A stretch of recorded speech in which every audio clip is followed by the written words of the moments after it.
their quality of life would improve immensely, they would have far fewer children. Their fertility would definitely go down on all experience of this. And if it did, then we would have, perhaps we could even hit the low end of the UN projection rather than the medium, which is a saving of 2 billion additional carbon consumers by the year 2050, and their descendants, unwanted people. Now, it's worth surely shooting for this. Consideration given at Copenhagen, none. We have a research project to prove it's cost-effective. First results convincing. Full figures still, I'm afraid, in the research. But this cognitive dissonance, this mad delusion, persists for reasons I don't understand. Partly economics. Anyone who believes in indefinite growth on a finite planet is either a madman or an economist, as the old proverb puts it. But I believe there are deeper roots. There's an irrational taboo around this. And it was only invented in the 1980s by a bizarre coalition of the religious right, led by the Pope, and the liberal progressive left, who did not like, as it were, the idea of discussing population because it seemed racist or something. So for my last 20 years in environmental NGOs, I have had individual people never disputing the facts I put before them in the fact sheets with the graph that I hope is there in your papers. They told me it would be. Do you have that? Those facts are facts, not opinions.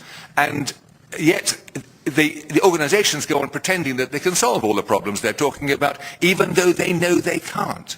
For 20 years, I've found this extraordinary thing. Why this mad taboo? So, this delusion is, I think, by far the biggest single environmental problem that could be quickly and easily solved, the only one, and we can solve it by freeing our minds of this crazy taboo and stating the facts as set out in the sheets I hope you have.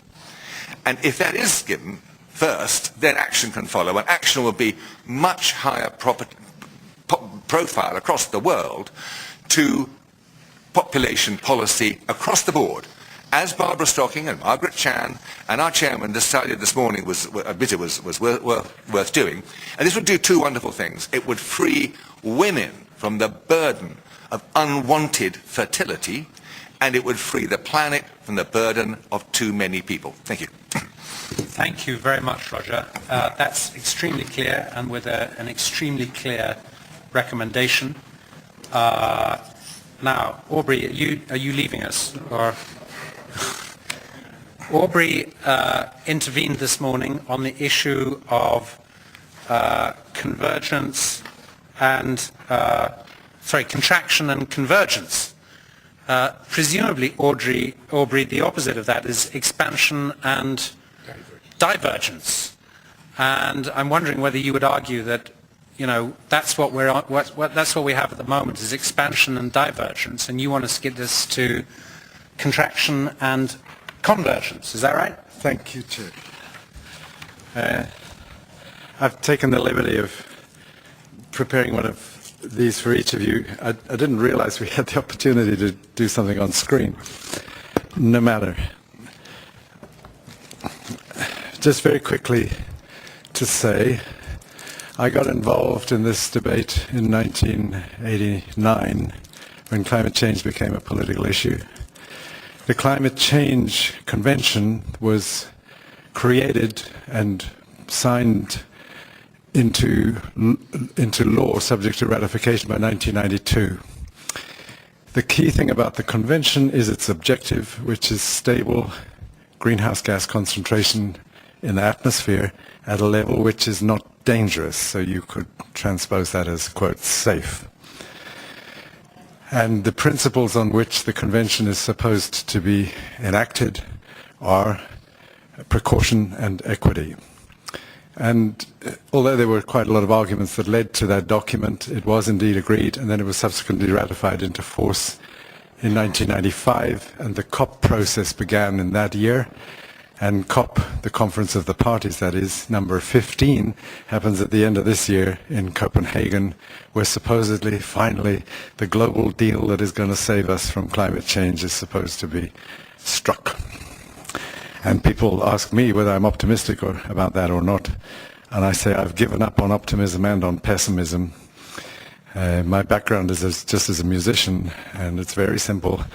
when you learn to play the violin, you have to do two things, only two things. You have to play in tune and in time. And it's definitely you who learn it, because the violin doesn't learn you. And the climate convention politics is very much, for me, illuminated by that simple analogy, because for the last 15 years, there has been a growing crescendo of increasingly irrational political responses to climate change. Perhaps it's not surprising, considering the outcome that we're facing if we fail to avoid dangerous climate change, which is megadeath and worse. For all of these 20 years, or nearly all of them, I have propagated this very simple, rational idea called contraction and convergence. There is an image of it. That's simply an example of it. The point is, it may, as the medics say, be the only moral option. I would say even more than that, it's the only rational option. You need to cut through the politics of pick a number and hope that somehow it aggregates up to something meaningful against the objective of the convention. The secretariat to the convention became themselves so desperate with the political process generated after Kyoto, the Kyoto Protocol in 1997, that the former executive secretary, a Dutch lady whose name was Joko Wolle-Hunter, she's now dead, she issued a public statement saying, achieving the objective of the UNFCCC, the convention, quote, inevitably requires contraction and convergence. And there's a picture of her, and there's the quote. It's very simple and to the point. So the key issue for me is, what exactly is contraction and convergence, and what are the rates that it needs to be brought to bear in order that we do, quote, quote, enough, soon enough to avoid dangerous rates of climate change, rather than fool around at the margins, doing something which adds up to doing too little, too late. That's really the key test. And I would just add to that, I think it's almost inevitable that if we continue irrationally, we will definitely do too little, too late. There'll be endless opinion about all of that, as you can imagine. But the struggle to do enough soon enough inexorably depends on the rational requirement for contraction and convergence, which simply says this: climate change politics is not really complicated. Start. The relationship between emissions, greenhouse gas emissions, and their concentration in the atmosphere is exactly like the relationship between a tap flowing water into a bath. Emissions are a flow.